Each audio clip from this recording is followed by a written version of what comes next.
we started getting all this interaction, which we weren't expecting. But for the most part, it was just them interacting on their own. And we're like, okay, well, that was a fun experience for them. We had one person who's like, I don't open your newsletter because of the book stuff. I open it up for the personal stuff. And so we're like, okay, well, obviously we need to put more personal stuff in there. And we had been trying to make it more personable. And then at the end of the year, after all of this, I'm like, you know what? I'm just going to throw in Griffin is the furry manager. Like, I'm just going to throw in a note from him. And people loved it. Our main goal is not necessarily to sell you a book. Our goal is to give you an experience that when you look back on, like, once upon a book signing, you remember how much fun you had and that you had a ton of fun at our table. Welcome to the Stark Reflections on Writing and Publishing podcast. There has never been a better time for writers. More information, options, and opportunities are available to you, but navigating these requires insight. Join Mark Leslie Lefebvre as he draws upon more than a quarter century of experience as a writer, a bookseller, and a trusted book industry consultant to explore and reflect on the writing and publishing landscape to help you make informed choices on your writer journey.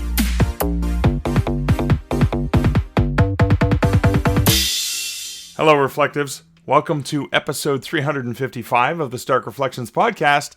This is your host, Mark Leslie Lefebvre. In today's episode, I have an interview with Melanie Gilbert and Heather Karn of Scribbling Pen Publishing. We have a really fun time talking about how these, well, I was going to call them twins, but they're actually triplets. They're sisters who happen to be two of a thrice of triplet.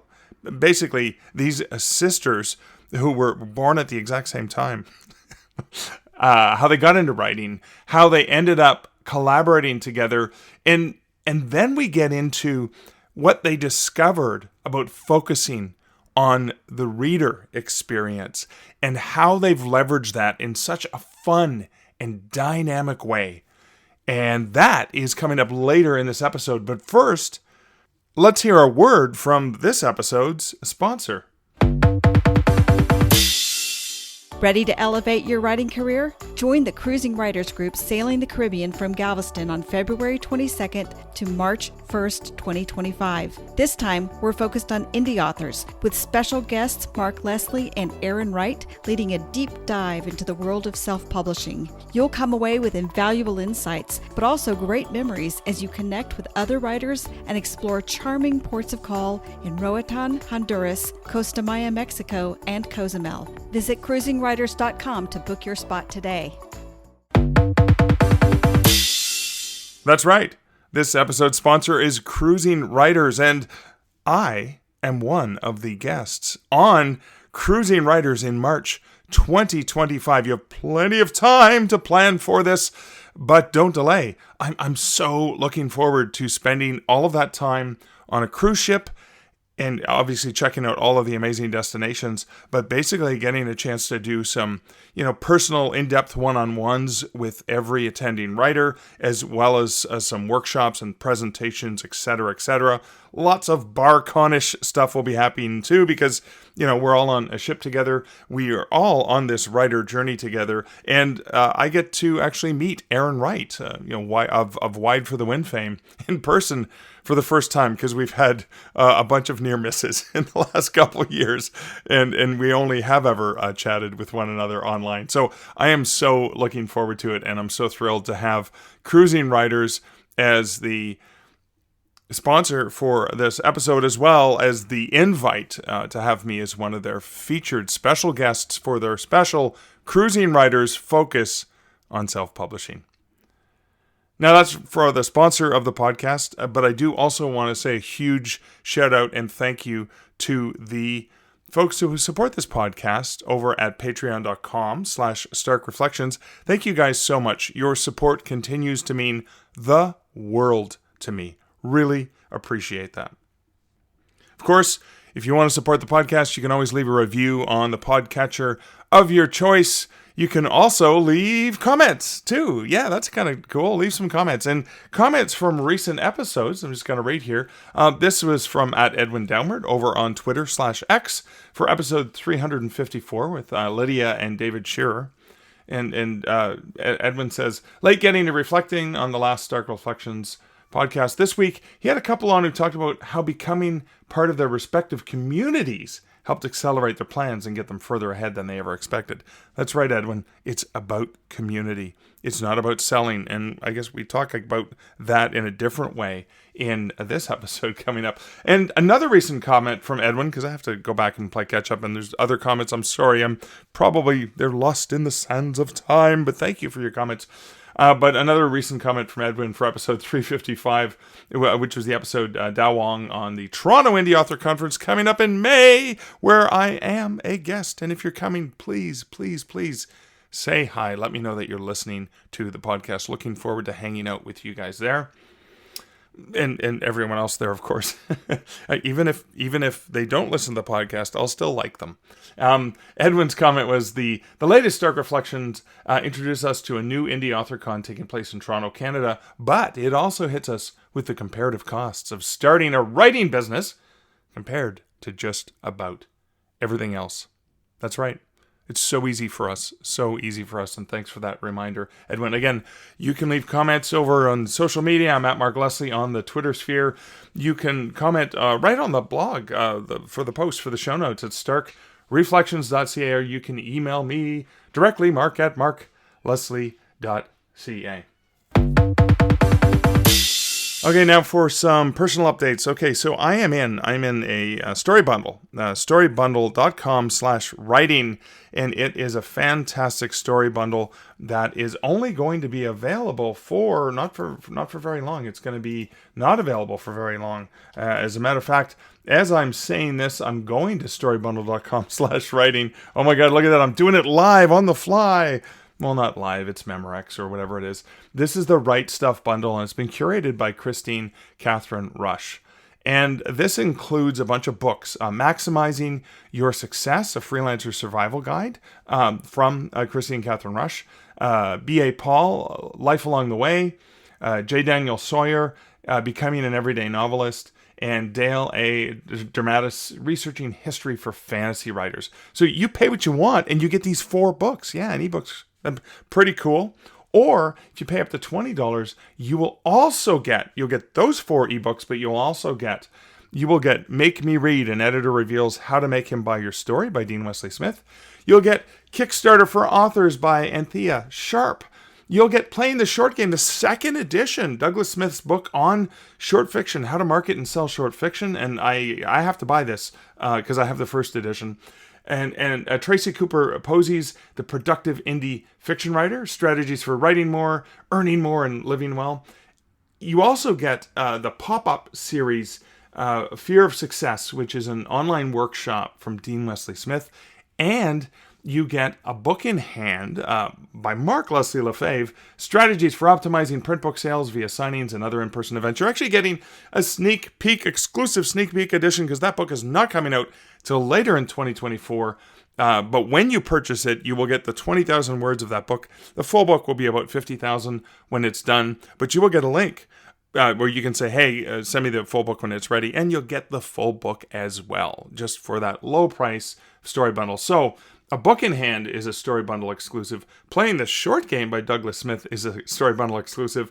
And Make Me Read by Dean Wesley Smith is also exclusive. And this bundle ends in 7 days from this. It ends in 7 days. So today is the 11th of April. So I guess in the 18th is the last day. The 18th of April, 2024 is the last day you'll be able to get this bundle. And if you're looking for my book, A Book in Hand, you're not going to be able to get it until closer to the end of the year, potentially the end of the summer. We'll see how all that shakes out.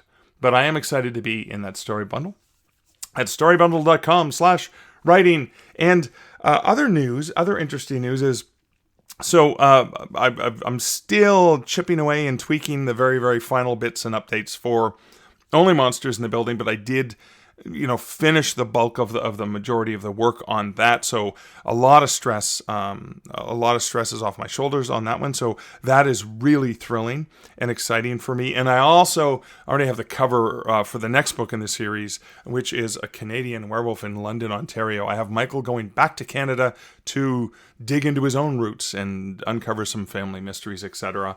And that's going to be a lot of fun. And he has a new partner. He has a new partner that he met in Only Monsters in the Building. So the fairy character becomes a companion of his as they go off to solve each other's mysterious backgrounds, etc., etc. But that book's coming out on the 18th of April. Well, I guess it's coming out. So I also had a short story come out in the Canadian Werewolf series, and that came out on, I guess, April 1st, and that was I think I talked about it in the last episode, but that was as part of the Uncollected anthology. I had a live chat with Jason and Carrie, two of the authors who are part of the Uncollected, and I'll have a link to that video in the show notes. We did a live stream on, I guess, April 10th, just chatting a bit about that, and that was my Canadian Werewolf story. What was it? There Ain't No Cure for the Winter Wolf Blues. And yeah, I'm pretty sure I talked about that in the last episode. And on April 9th, as part of my Masters of Publishing class with Kevin J. Anderson, my book, Walking and Other Excursions, Henry David Thoreau, which is basically Excursions, which was published initially. And when was it published? 1881. It's a revised edition of this book with introduction from me, special introduction, and also a foreword by J.F. Penn, the award-winning author of Pilgrimage Lessons Learned from Walking Three Ancient Ways. And so Joe wrote that, and that just came out, and I actually have a hot little copy in my hands because I ordered it, and I just got it today, and it just came out on the 9th, and so that's exciting, published by Wordfire Press. And then the other news, which was announced on April 10th, is I've been appointed, I've been included, I've been invited, appointed, whatever it is, to the elite panel of incredible judges for the Writers of the Future. So the press release for that went out. I'm going to LA. I'm going to be down there the week of the 22nd through the 26th. And I'm going to be there, one of the voices who's bringing new strategies of publishing to these writers. So when you look at the judges from Writers of the Future, I'm just going to quickly, this is their name in alphabetical order. Now, some of these judges are deceased, so these are past and current judges. So you have Kevin J. Anderson, Dr. Doug Beeson, Dr. Gregory Benford, Algis Boudries, Orson Scott Card, Hal Clement, David Farland, Eric Flint, Brian Herbert, Frank Herbert, Nina Karicki Hoffman, Hugh Howey, Dr. Yoji Kondo, Nancy Kress, Catherine Kurtz, Mark Leslie Lefebvre, Anne McCaffrey, Todd McCaffrey, Rebecca Mesta, C.L. Moore, Larry Niven, Andre Norton, Jody Lynn Nye, Dr. Nettie Okorafor, Frederick Pohl, Dr. Jerry Pournell, Tim Powers, Mike Resnick, Christine Catherine Rush, Brandon Sanderson, Dr. Robert J. Sawyer, Dr. Charles Sheffield, Robert Silverberg, Dean Wesley Smith, S.M. Sterling, Theodore Sturgeon, Katie Wentworth, Dr. Sean Williams, Jack Williamson, and Roger Zelazny. I can't believe the honor I have of being on a panel with such prestigious writers. Many, of course, have passed away, but so many writers whose books I grew up reading and loving. And of course, I've had an opportunity to meet several of the other judges, but I'm going to be, along with some of the current judges, I'm going to be in LA for the week doing workshops and mentoring the winners, this year's winners. And then on the 25th of April is the gala black tie event, Writers of the Future event, which will be live streamed to millions of viewers. And it's pretty much kind of the same place where the Academy Awards is being held. It's a pretty exclusive, beautiful gala event. The last one I was at was in 2014 when I was there as a guest to do a keynote talk, and I also spent the week with the writers. But I'm so honored and I'm so thrilled to be a part of this. Here's sort of a quote that I offered when, as part of my bio on the Writers of the Future website. And I say fantastic fiction has long been considered the herald of possibility. If so, then writers are the pioneering champions of inspiring the world in creative and imaginative ways that can bring form and reality to that raw potential. One of the most significant things we can do as writers is to inspire others to dream well beyond the limits and constraints of our world, to imagine the infinite potency and wonders that lie just on the other side of what if. Those whose mission is to seek out and celebrate new imaginative voices, to offer them a platform to launch their words, dreams, and stories, and to provide guidance as they navigate a complex and ever-changing publishing industry, are the purveyors of possibility in the finest sense. And that is what Writers of the Future has always been. I'm proud and honored to join the prestigious panel of world-class writers, artists, and all of the people who work tirelessly behind the scenes in continuing L. Ron Hubbard's magnificent vision of paying it forward to the creative minds of tomorrow. So that's kind of big news. I'm pretty thrilled. I'm pretty pumped. I'm still, to be quite honest, I'm still trying to get over the imposter syndrome of the fact that I get to be with these amazing people, but I will get over it because I am thrilled and honored that I get to mentor more writers, and I get to be part of celebrating the success of these newer writers who are being celebrated with the Writers of the Future anthology and the award ceremony, and spending some time showing them all of the marvelous possibilities that exist. Just the things I'm most passionate about are inspiring writers to be all that they can be, to explore, to dream, because when we write, we allow others to dream when they read our words. And that is magical.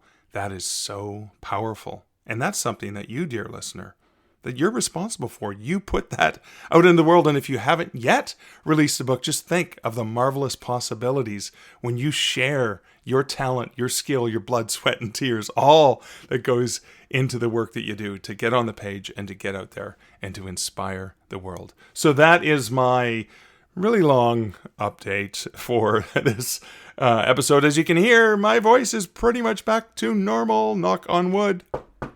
There you go.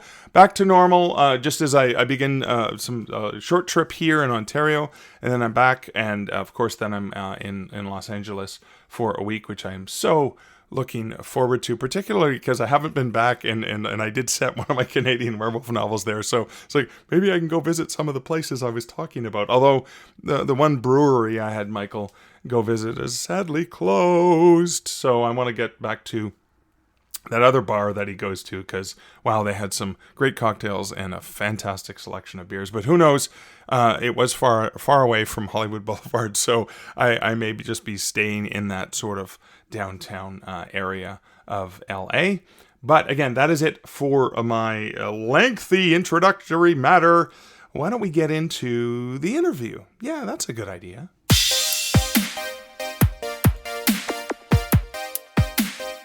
Melanie, Heather, welcome to the Stark Reflections podcast. Thank you. Thank you for having us. It was wonderful to meet you, and so we're going to talk about Scribbling Pen Publishing and the creation of this and all of that. But let's dig back into. I think I know how you guys met, so we won't have to get into that. Yes. You ordered womb service together, probably, right? That was you were scheming and planning on what you were going to order first, but Exactly. Was it one of you or the other that first got into writing? Where did your life and creativity start? Well, when we were younger, we both liked to write. So we did try writing some stories together and separate, but they just never really went anywhere. I started writing more in 8th grade in high school, but officially publishing, I started first. And then really? Melanie started a year later. Yes. Heather was writing a book, and she's always loved to write. And I did like to write, but she was more into writing while I had the family history bug thing going on. And and looking back, I'm like, is that like ancestry and stuff that you were plotting all that out and doing the research? Yeah. Okay. Yes. And I gosh, I loved it. And And I really wish that I had the creative bug when she did, because she got to take a class in college from Orson Scott Card. And Oh, wow. so, Okay. when I was like really jealous. You should be. But yeah, Heather started writing a book and she published one, and then her editor dropped off the face of the planet with book 2, like halfway through it. And so I'm like, okay, well, I'll just edit it for you. And Because it's got a pre-order date, it needs to be done. Oh, yes. And so I edited that one and the third one. And I had a little guy at home. My husband was going to college pretty much like 14 hours a day. Right. And I needed something to do that wasn't mom. Something for Right. me, because I was a stay-at-home mom, and so I needed something. So she started to write too. I'm like, if Heather can do this, I can do this. Yeah, it was a lot harder than that. But it's been very fulfilling. Mhm. Oh, wow. That is fantastic. So, as I understand it, there's a third triplet, right? Yes. Is the third triplet a writer, a creative in a different way type of person, or? Not really. She is trying to get into furniture restoration and Okay. things like that. Okay. So a different she's kind of creativity Yes. Yes. and And I'm not, entrepreneur. yes, she is not identical with us. And I'm not sure if that has a Oh. lot to, so Heather and I are Wait, identical. triplets, fraternal. and you guys are identical, and she is fraternal. Yes. Yeah. 2 Wow. eggs, 1 split. Mhm. Okay. Wow. Cool. Wow. Yeah. So I'm Okay. not sure if that's why she doesn't have the same vibe in that regard, but Okay. She's still awesome in her own right. Right. Of course. Yeah. Of course. I mean, siblings. Yeah, In general. So, Heather published the first book, and then Melanie took over as editor for books 2 and 3, etc. Was there collaboration before then, or was that sort of the beginning of the collaboration? no, in fact, there wasn't collaboration for a while. Heather kind of wanted writing to be her thing, and I didn't want to step on her toes, but I just needed Okay. something to do. And then we both really got into supporting each other and things. And I suggested, well, let's write a book together. People had been asking us to do it, Right. and we hadn't really done it. And I was very focused on what I was doing, and I'm one of those who must think about it. Plotter, pantser. Okay. So And well, yet it cut was, from the same cloth, and yet plotter and pantser, right? yeah, Wow. Yeah. Okay. yes. So we were like, how are we going to get this going? And We tried sort of collaborating like a year before we actually wrote our first book together, Okay. but she wanted to plot it, and I'm That stressed her over out. here dying. So we eventually worked it out to I suggested, because I'm like, Heather, I just need to do something. We just need to switch this up. People want something. So we're just going to do this thing that we used to do as children. And I'm going to write a paragraph, and then you're going to write a paragraph, and then I'll write a paragraph, and you'll write a paragraph. And we have written and published 2 books that way. Well, wait, but you did the entire book by paragraph to paragraph. Now, here's the challenge. I mean, I've done the round robin style writing. I love it. It's great because you don't know where it's going to go. Right. But so you went with the pantsing methodology, right? Yes. We went more pantsing. For my sake, we always had some direction, like the next step that we were. All right. We didn't know how we were going to get there, but we had like, this needs to happen. We're going to work our way to that. but her being a plotter, she kept throwing these random characters at me, and I'd be like, okay, who is this person? I don't know. What do they do? I don't know. Do they have a name? No. So I would be the one to have to figure it out, that she just threw a character at me. She She just likes to embraced not- the pantsing, right? Yeah, she likes to I would pants it. Here you go. like to at least know your vision. So Yes. I'm trying to understand this because I'm a pantser, but when I've co-authored, I've had to plan. I've actually had to plan so that we knew where the other person was. Now my first fiction experience in having to plot was in a romance novel where things had to happen at certain points, right? What genre are you writing? And is it a genre that lends itself to pantsing over plotting? Our combined books are paranormal romance. Okay. With a hint of like urban fantasy. So there is some more wiggle room because you can throw in different aspects, magic. Yeah. The first one was like a rejected mate type of a deal, like fated mate thing where he doesn't want the relationship. And so like we know that, by midpoint, things kind of have to start changing around for that. And just some basic things. But Heather and I have a very similar writing style. And I mean, obviously we've known each other for a very long time. We know how each other works. And we didn't just hop into the first novel. We actually started writing a different one a couple different ones that we will eventually get back to because we really liked it, but it just wasn't going. We had decided to do a different one that was like a cozy mystery, and we'd never written a mystery before, and it didn't go so well. We were trying to plot that one. It's like, no, this is not our genre. Okay. And so then this other one came about, and it just flowed without needing to have a plot. Right. And we discussed sort of where she was at the beginning, but then you just find these characters and just weave it as it goes. And it was really funny because like we didn't know who like the bad guy was the entire time. Like not a clue. We're getting to the end and we're like, we still got nothing. And it hit us both at the same time, the exact character who was the bad guy. And so it's just like, oh. And then we had to take a step back and go, we're done for the night. Let's think about this. So this is our furry manager, Griffin. Okay. I see. Yes. Wanting to get in on the action, right? Yes. Yes. He must. He must. He's mine. Yeah. Yeah. So it just, who it was hit us, and we're just like, okay, breathe. Because it was a very shocking revelation. Right. And then everybody really liked it, and they're like, we want more from this. And we're like, okay, but kind of killed everybody. So there was like one character we didn't kill. Who gets to live, that gets to solve another day.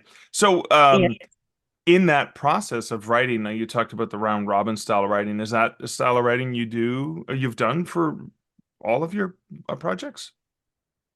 For our combined ones, yes. That's how we've done it. We're working on number 3 right now. Okay.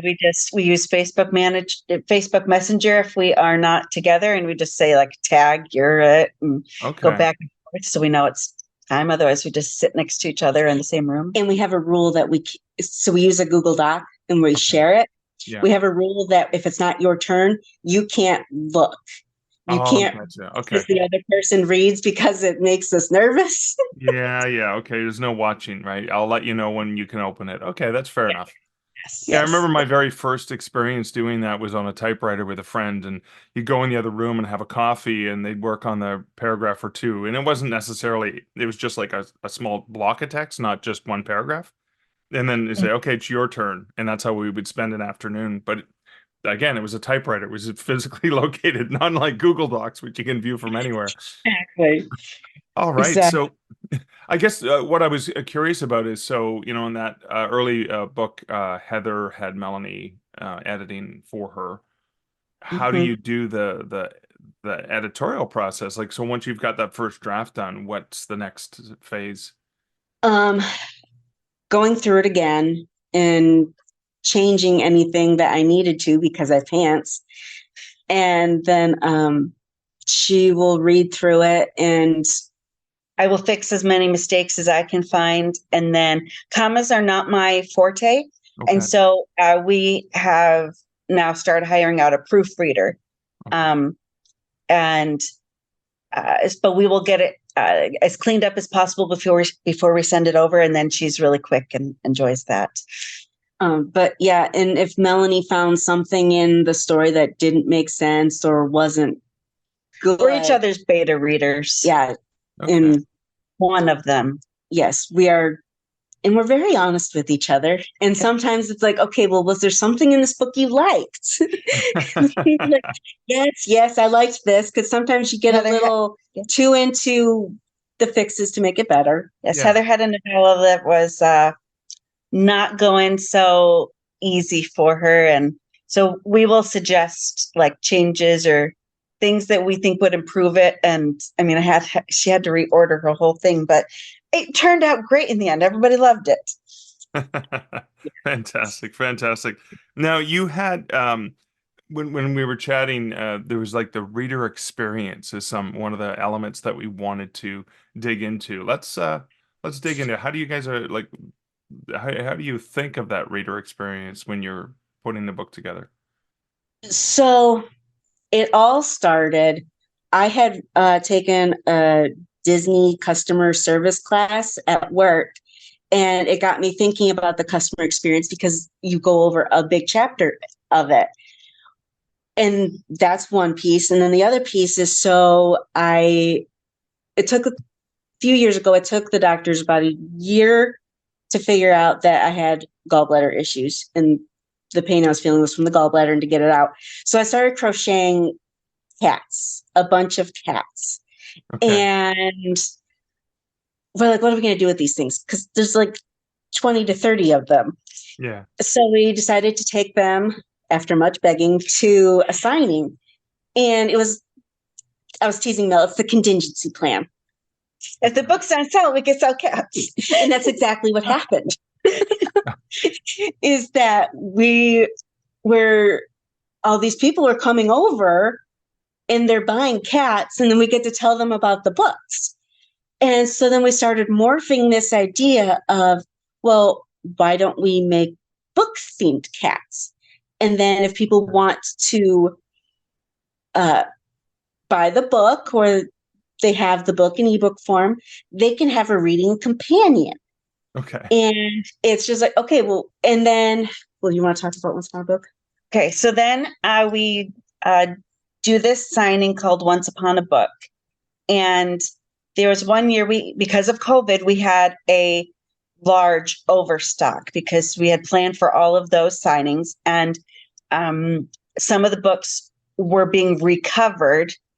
And so we had lots of old stock of old covers that we just needed to get things gone for some things. And so we had a $5 side of the table for like the old covers that were not, and then we had the regular $10 side. And if you bought a $10 book, you got a $5 book free. And if you bought a cat, you got a free book as well. And just trying to like different deals that we could just get the supply gone. And people loved it.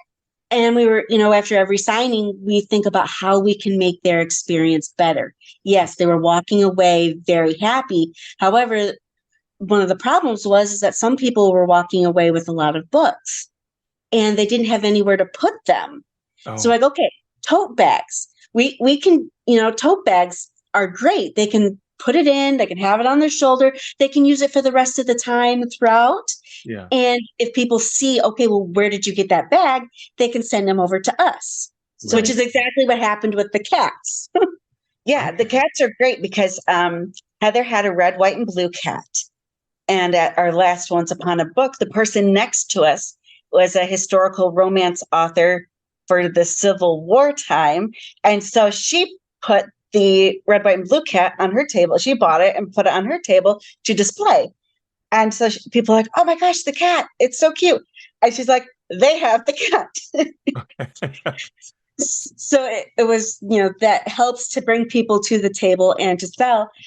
And then I like to make candles and wax melts. And so we're like, okay, well, that is another sense that we can your five senses, it's a sense that we can add into the smelling sense. Gotcha. Anyway. Don't worry, that makes sense. Yes. we're like, okay, well, what smells go with these different books? And so it's like, okay, and I added like a lemon scent for one of my characters in my Bump in the Night series. So it now has a lemon scented candle or wax melt that goes with it. It has a lemon themed cat that goes with it. Okay. It also has a quote on the tote bag. So on the tote bag, it has the quote on one side and our business Scribbling Pen Publishing on the other. That was my idea, the publishing company. And again, it took dragging her feet to then. I must think about these things before I jump into them. Unlike Melanie, who decides that she's just going to jump. And Right. I'm looking at the pros and the cons and whatever. So it did take her a little bit of time to convince me to do the publishing company. But it's been really great. So anyway, yeah, we have these. So that's like the physical part, the signing, the bookstore. Right. And then we have our newsletter, which is so much fun now. Yeah, you did something really special this last Christmas, right? Yes. So we have, like we said, furry management. This is before furry management, the 12 days of Christmas. And we have seen other authors do the 12 days of Christmas or something where they give something away and people, comment on this or do this to get something, and then they'll pick a winner and send something out to them. Right. With us, we wanted all of our readers to be winners. Okay. We want all of them to receive something. Obviously, we can't send things in the mail or anything like that. So we give them cover reveals for the next year. They get those early. They get bonus scenes from stories that are already out. They get beginning of first chapters for books that will be coming out. And then we just threw in recipes, different family recipes or recipes we make every year. And then every email had a Christmas type recommendation, whether it's movies, decorations, music, other books. And it's for 12 days in a row, usually the first 12 days of December. And people absolutely loved it. We put in pictures of our past personal Christmases and like my Nutcracker and gingerbread collection. And we were getting so many replies back because of the pictures. Right. Comments about, I collect Nutcrackers too. Do you collect Nutcrackers, like these type of Nutcrackers, or recommendations for us on how to build better gingerbread houses? Like take Life cereal or Crispix or something and, put them along the roof. So you got like a thatched roof.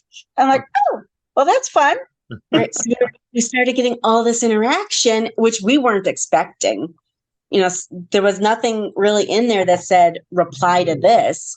Yeah. They just, sometimes we said, hey, if you want to let us know your opinion, you can reply. But for the most part, it was just them interacting on their own. And we're like, okay, well, that was a fun experience for them.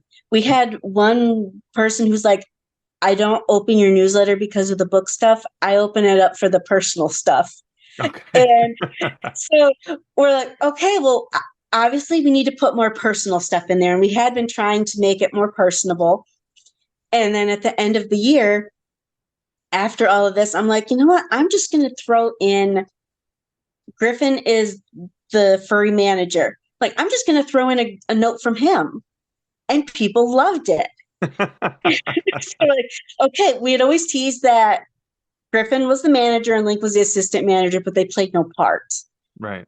Until the beginning of the year when, at the end of last year, we got 3 more furry people and 3 cats. And so like, okay, well, these guys animals can play a bigger role. People like this. People like animals. So Yeah. We started a pet of the month. People were responding to that. We did a giveaway. And so people were responding, but they really so Griffin got neutered. Okay. Last week on newsletter day, Griffin got neutered. And so assistant manager Link was in charge of the front of the opening comments. The opening comments of the newsletter. Here's what's going on. And, mentioned that Griffin was having this procedure done and he will be back later. And we were getting emails back about wishing well wishes for manager Griffin and things. And my boys got a cat, Jasper. We weren't going to put Jasper on the team because technically he belongs to my boys. Right. And we got people telling us, you need to give Jasper a job. Right. Of course. So now our cats are telling and dogs are telling like the different things. That's what's going on in the newsletter. The different updates. Like we have, Griffin's the manager, Link's the assistant manager, Aurora is the shop manager or shop cat. She gives all the different updates on our website store. And then last 2 weeks ago it was like, oh, she created free shipping and for everybody in the newsletter and stuff. It's so it tells it in a funner way than, hey, there's free shipping. Why don't you, take a look? It kind of turns it into like a story. We're talking the animals and giving from their point of view. And then Holly's the project manager. So she's giving updates on our different projects and what's going on. And Jasper ended up being quality control inspector. Okay. So we're rebranding some of our series. And so he's going to be the one giving those updates.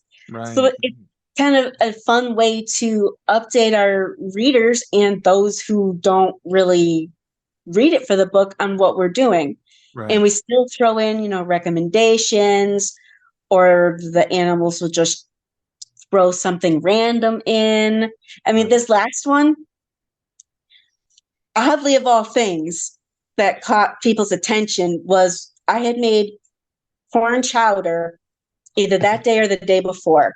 And we had talked about it as a family, like mom, dad, and the sisters, and it was split in half. Who liked chowder and who didn't? So I asked in the newsletter and I put up a picture of it. And I'm like, okay, well, what do you think about chowder? And we've gotten no less than 7 replies about chowder since that newsletter came out. So and one person's like, well, I've never tried this type of chowder that you talked about. That's going to be on our meal plan this next week. Oh, wow. Okay. That is cool.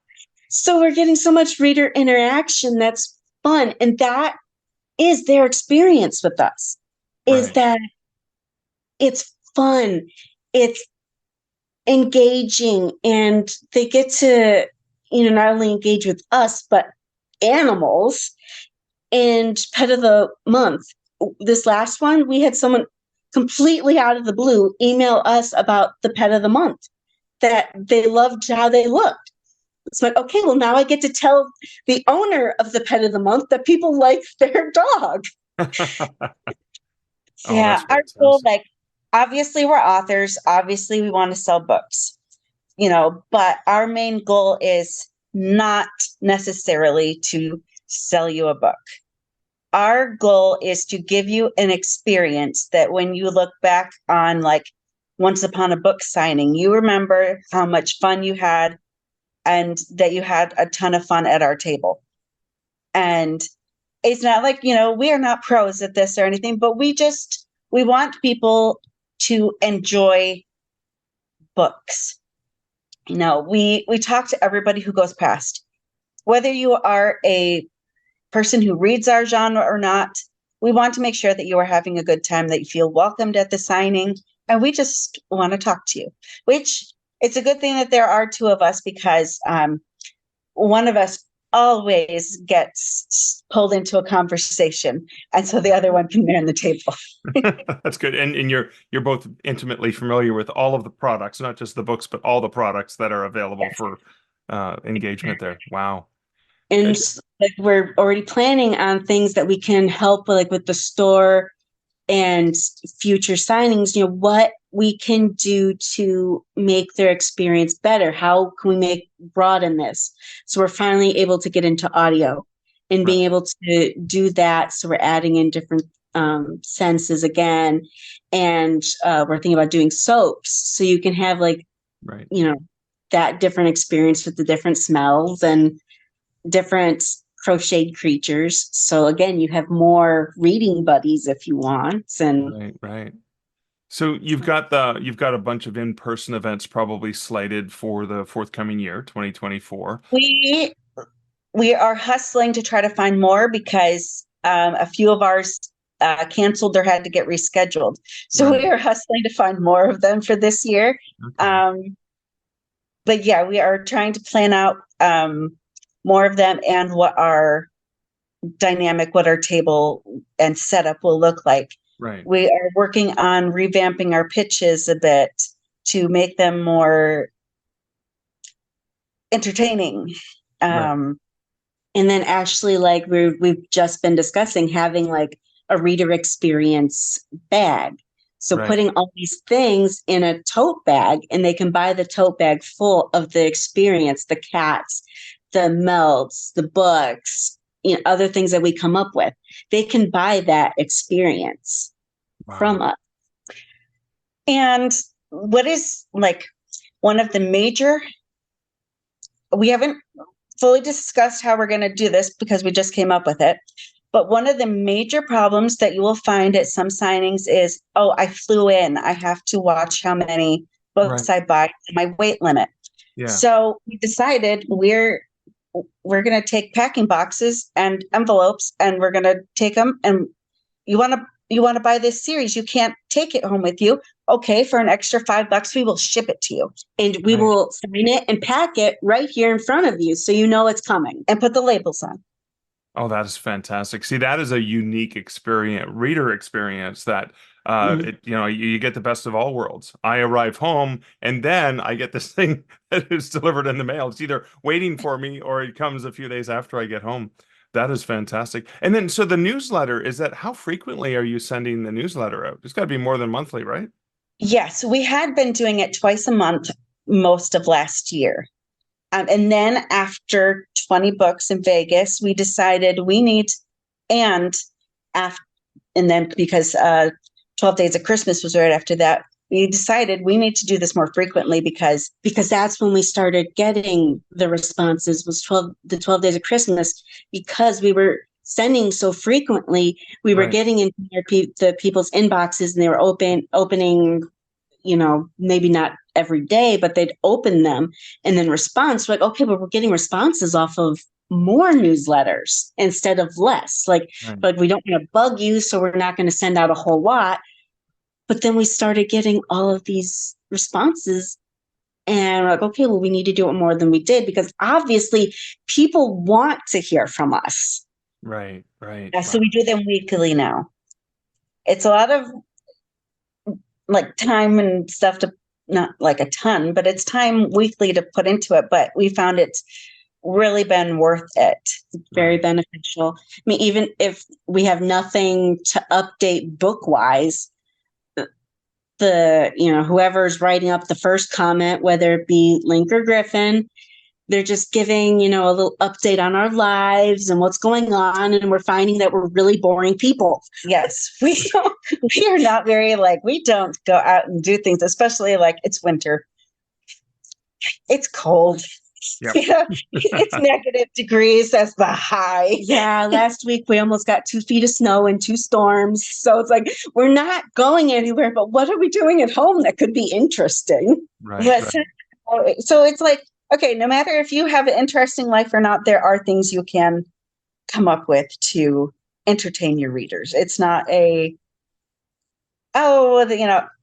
try not to sell.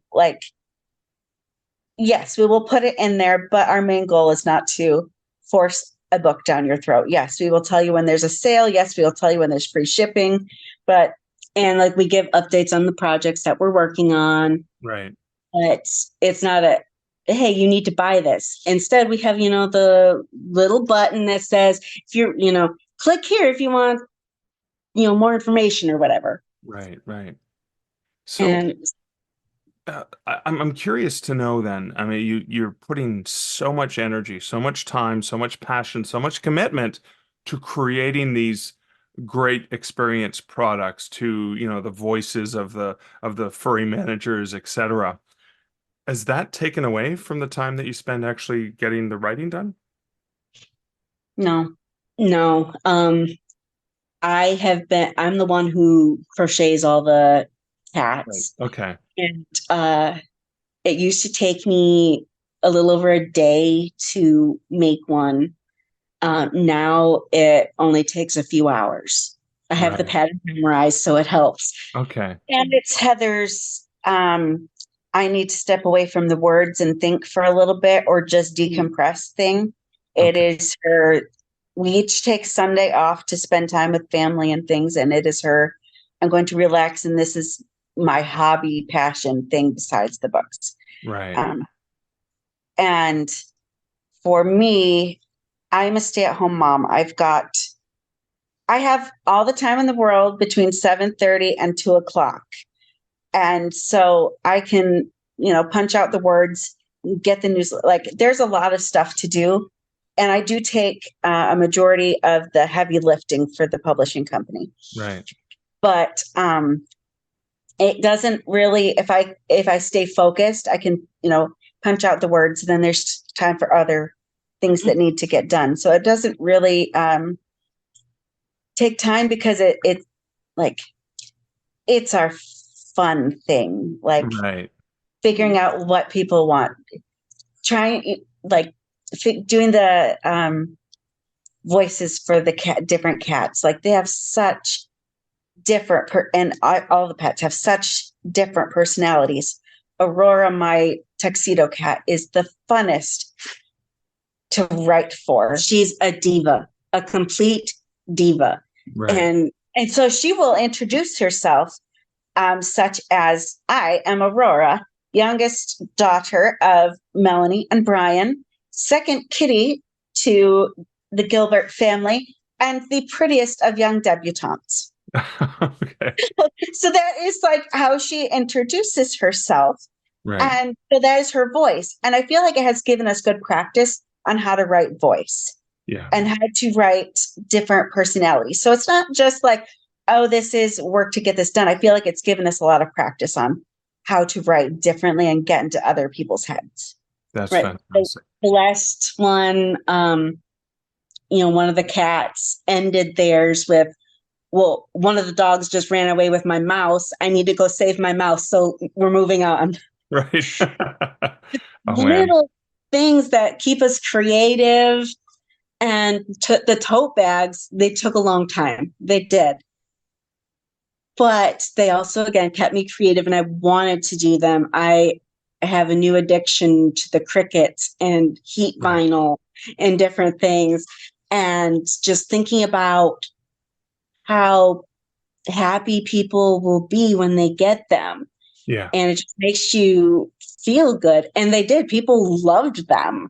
Yeah. And we had someone who, so at, Rave in Vegas, it was, if you buy a book, you get a tote bag free, which is normal. And then we had someone who was just like, I want the tote bag. So like, okay, well, the tote bag's $10. Yeah. The books are $10 and you get a free tote bag with a book.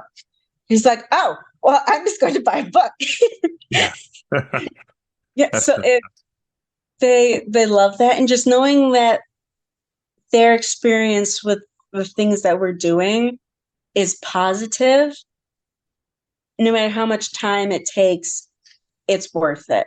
Right. I mean, we're very crafty people. Our mom crafted when we were young. She still crafts. And it is like our fun thing. So we really want to get into like making mugs, like sublimation, like the mugs, designing them on the outside with the mug press and things. And just we have very many, a lot of ideas to help make the experience better. We just have to save up the money to get the equipment to do it. Of course, of course. And so thank you guys so much for hanging out with me today. For my listeners who want to learn more about you, where can they find you guys online? Okay, we are at scribblingpenpublishing.com. We have started to shut down like our own Personal websites, Right. Facebook. We have a Scribbling Pen Publishing Street team on Facebook. We're on Instagram. Everything's pretty much under Scribbling Pen Publishing. Awesome. And I will make sure to include links to those places over at starkreflections.ca. Melanie, Heather, it has been a hoot. Thanks so much for joining me today. Thanks for having us and letting us talk your ear off. We're good at that. Okay, this was such a fun chat. You know what I really love is you just the enthusiasm and the passion and the joy that these two lovely ladies have is contagious. I was grinning all the way through as I was listening to this interview, which we did, I guess, towards the end of January, because they talk about it's snowy, and I was like, well, there was snow when we were interviewed, so I'm slowly getting caught up on some of the backlog. But so here's the thing. Here's the thing that a couple of things I want to reflect on from this interview. I love how they were talking about the media tie-ins they do, like the crocheted cats, the crafted cats, the candles, the book bags, and how all that ties in so nicely to their books and generating buzz and conversation. Where'd you get that great bag? Oh, over there. Where'd you get the cat? That kind of thing. Because what they're doing is it's just brilliant. They're creating an experience, and it's part of why, I have Barnaby the skeleton there. I want people to remember it. I want them to go, oh, that's fun. It's an icebreaker. It's something to chat about that's not the books, right? So it's not threatening. It's not, oh, you have to be here to buy anything. And I'm going to double down on that and the experiential thing. Well, I'm going to skip over to that. This is when they talk about focusing on people coming to their table and having a good time as their prime goal. That's the goal. Come to the table and have a good time. We're going to leave you with wonderful memories and experiences. Should you also want some books, they're there. But the primary goal is to leave you with that. And that goes back to the Toni Morris. I think it was Toni Morrison who said, I'm pretty sure it was.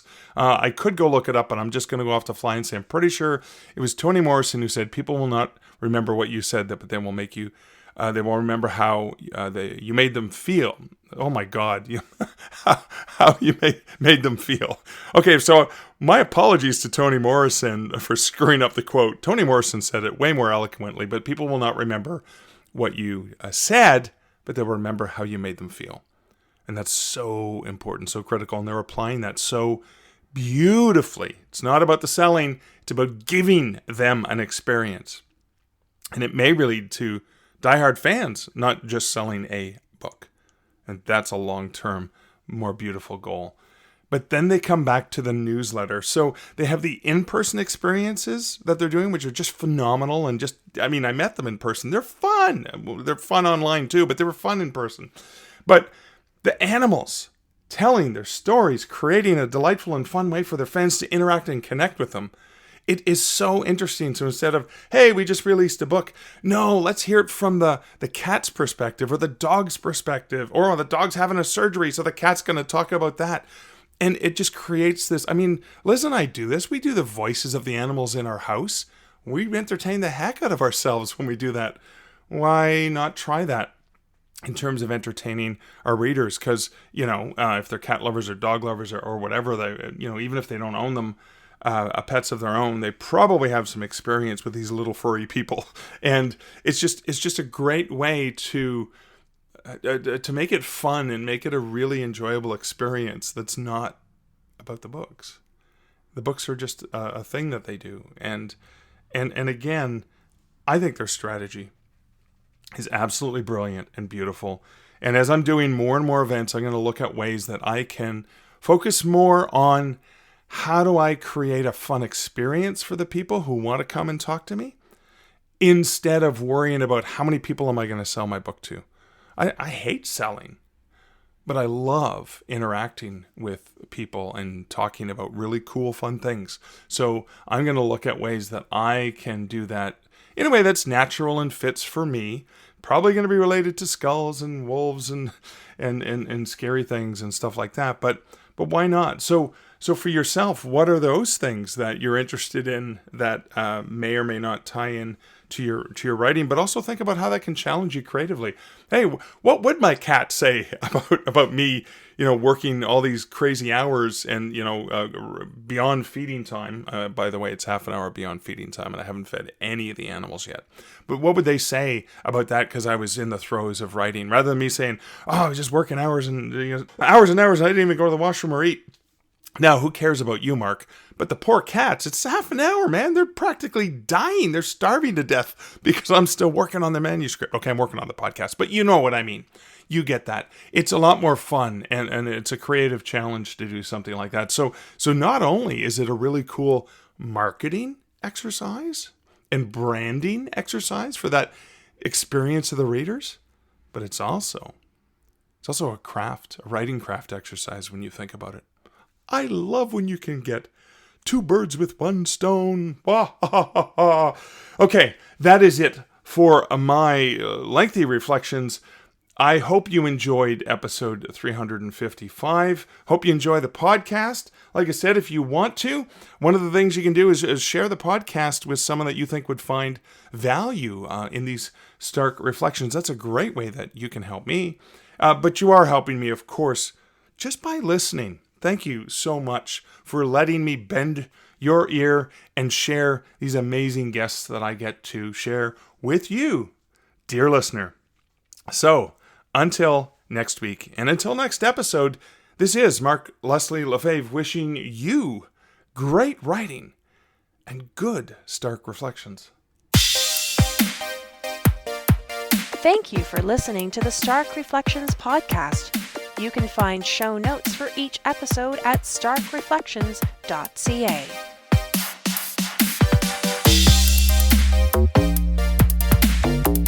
The music for this podcast, Laser Groove, was composed and produced by Kevin MacLeod. Check out more of Kevin's great music at incomptech.com.